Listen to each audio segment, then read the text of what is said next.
o senhor falou que não existe novo nascimento sem arrependimento. De uns anos para cá, eu nasci em igreja. Sou filho de pastor, neto de pastor.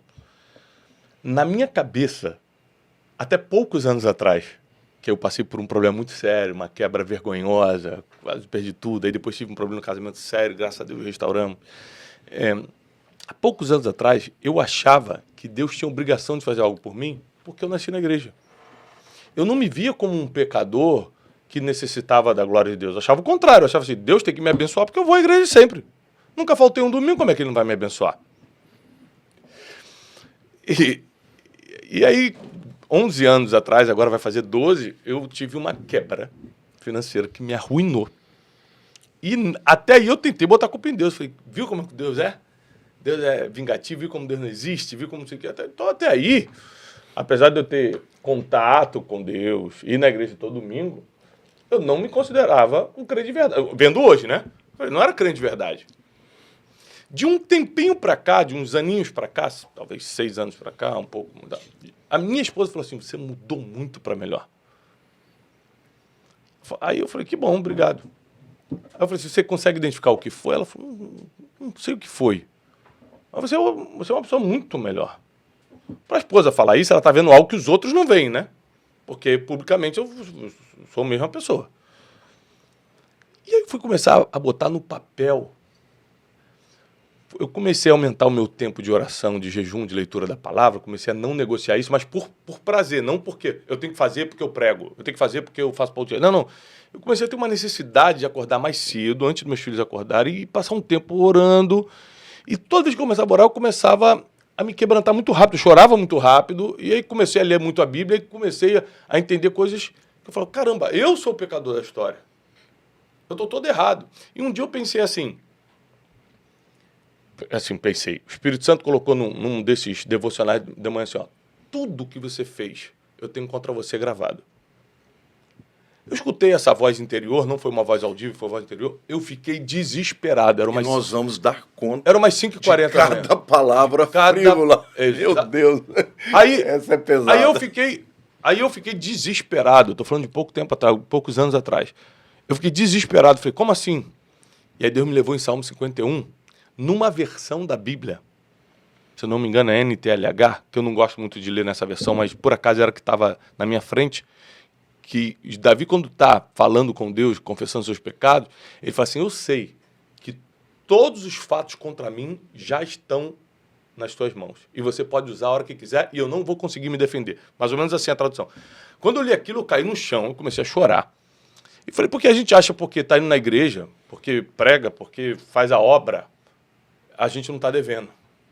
Só que Deus tem todos os fatos nas mãos.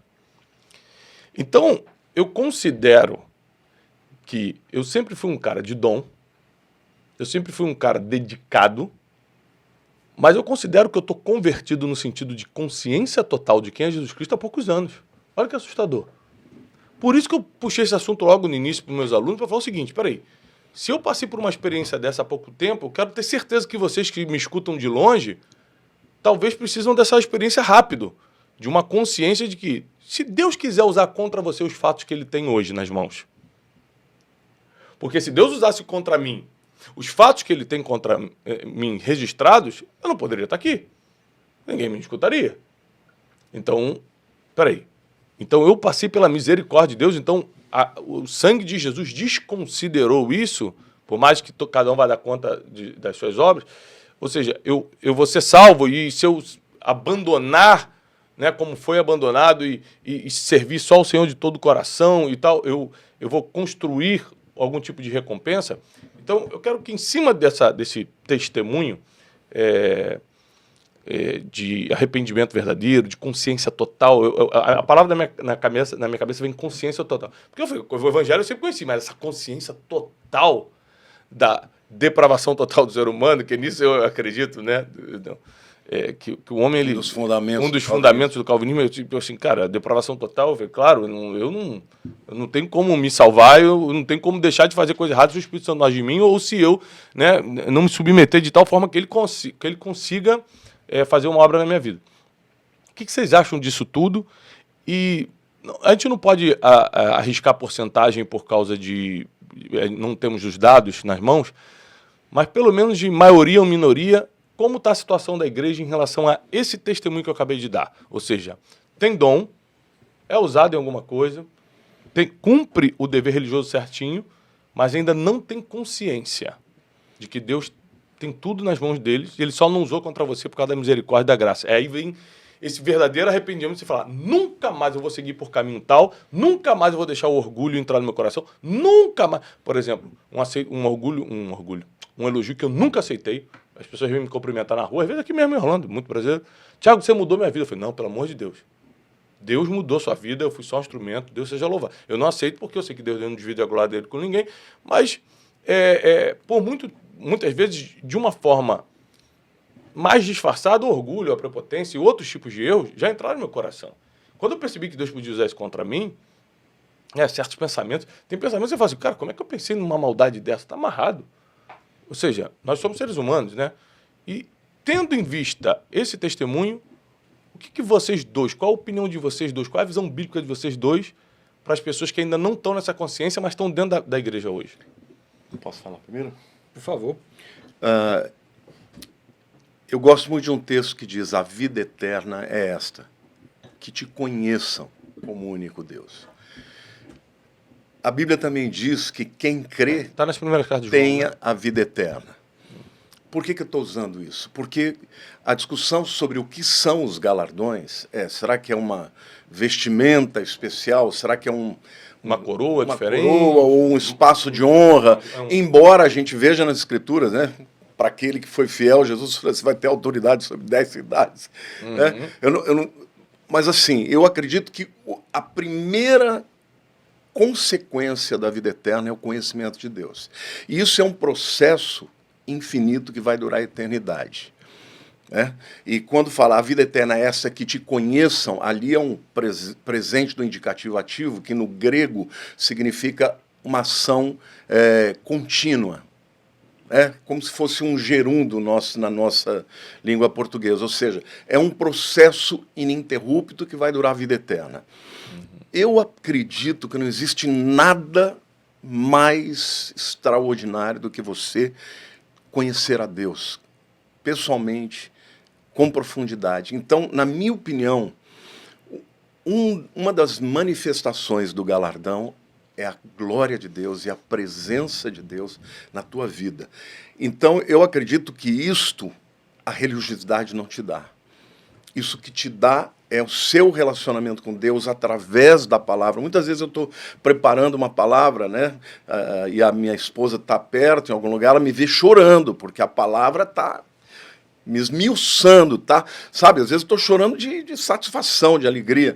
O conhecimento de Deus, para mim, vai ser algo que durante a eternidade nós vamos crescer na comunhão, no conhecimento, na proximidade, e isto é uma das manifestações do galardão. A religiosidade não te dá isso. Embora, quando o indivíduo nasce de novo, ele recebe dons, mas se ele passar a vida dele só debaixo de uma visão mercantilista, me dá aqui que eu venho daqui, ou então uma de meritocracia, olha, o senhor tem que me dar isso, porque não compreende a graça. Não compreende a graça. A palavra de Deus diz que aquele que foi muito perdoado é aquele que mais ama. Então, eu entendo que o galardão você desenvolve no relacionamento com Jesus.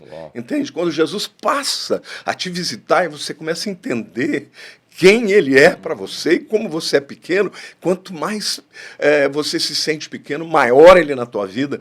E isto é um galardão extraordinário. Eu falo para Deus, o que eu mais quero, eu perdi pai, perdi mãe, perdi meu irmão mais velho, mas eu falo, Senhor, os primeiros olhos que eu quero ver são os seus. Eu quero estar na tua presença para toda a eternidade. Então, eu entendo que isso só uma vida de comunhão com o Senhor pode te dar. Aqueles que amam sua vinda. Eu falo para ele. Tem uma coroa. Aqueles que amam sua vinda têm uma coroa. E só antes de passar para o pastor Tassos, complementando o testemunho que eu lembrei. Nesse período de arrependimento, de consciência total que eu tive, eu lembro de falar assim com Deus: Deus, como é que eu vou saber que agora é de verdade? Deus falou assim: você não notou o que você me pediu? Você não me pediu para não tirar teu ministério, para não tirar tuas riquezas, para não tirar... Você só pediu para... Não sai o Espírito Santo de mim, não tira dessa presença que eu sinto. Aí, de novo, ele me levou para o Salmo 51. Davi era rei, Davi era poderoso, ele não pediu: Senhor, não toca no reino, pelo amor de Deus, dá minha riqueza aí, eu tenho uma herança para deixar para meus filhos.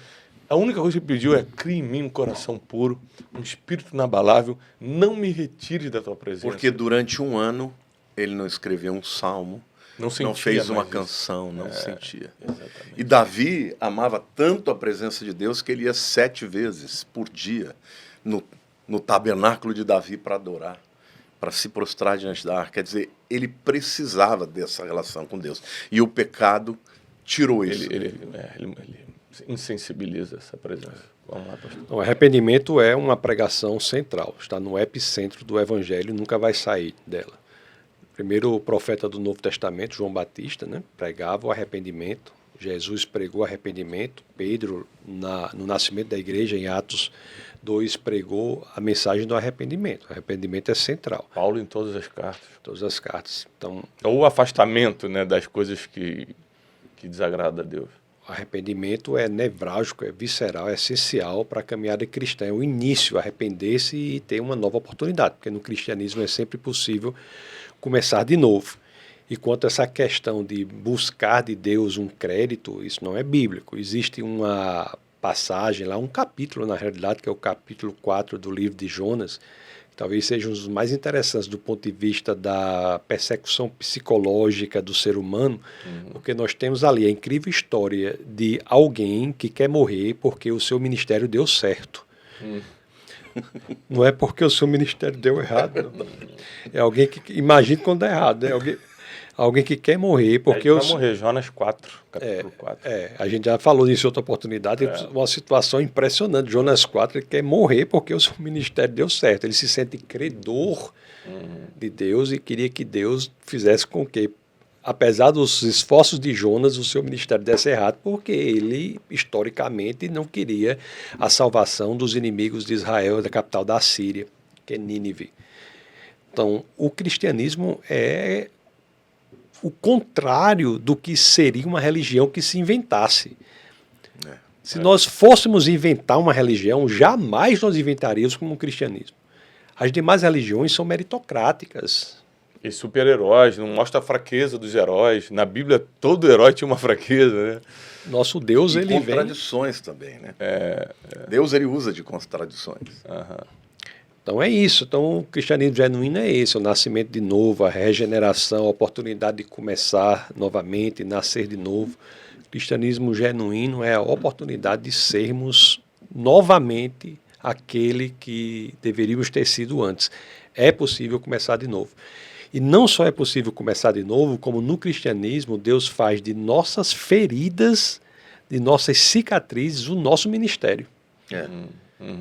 Isso é o que é mais interessante, né, pastor? Ele faz das nossas feridas... Da sua dor, o seu maior testemunho. A sua plataforma de pregação da palavra da salvação. Uma coisa eu acho interessantíssimo, porque a gente sempre fala de Moisés, como uma pessoa que era gago, pesado de língua e tal, né? E que Deus usou, apesar disso, para ser uma voz profética. Mas o que a gente não lembra é que em Hebreus, capítulo 7, diz que ele foi criado no Egito com toda a ciência e era poderoso em obras e em palavras.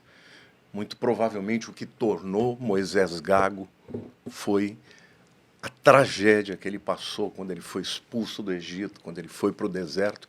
Ele não foi sempre gago. E naquele momento em que Deus o chama e que ele está ali, né, contrapondo com Deus, dizendo: mas eu sou pesado de língua e tal, mas eu serei a tua boca. Então, o que eu quero dizer é bem na direção do que ele está dizendo. Às vezes, a vida, ela traz para você alguma ferida, que vai amputar algo que você tinha de maravilhoso e que Deus, ele, quando te chama de volta, ele restaura isso. E faz daquilo o seu ministério de novo. Isso eu não tenho dúvida. Só uma questão sobre Moisés ser gago, é que tem uma teoria que não é que ele era gago, é que ele cresceu com o idioma e depois teve dificuldade de falar em outro. Isso é elucubração. É? Não, é elucubração. Não existe. É óbvio que ele está dizendo.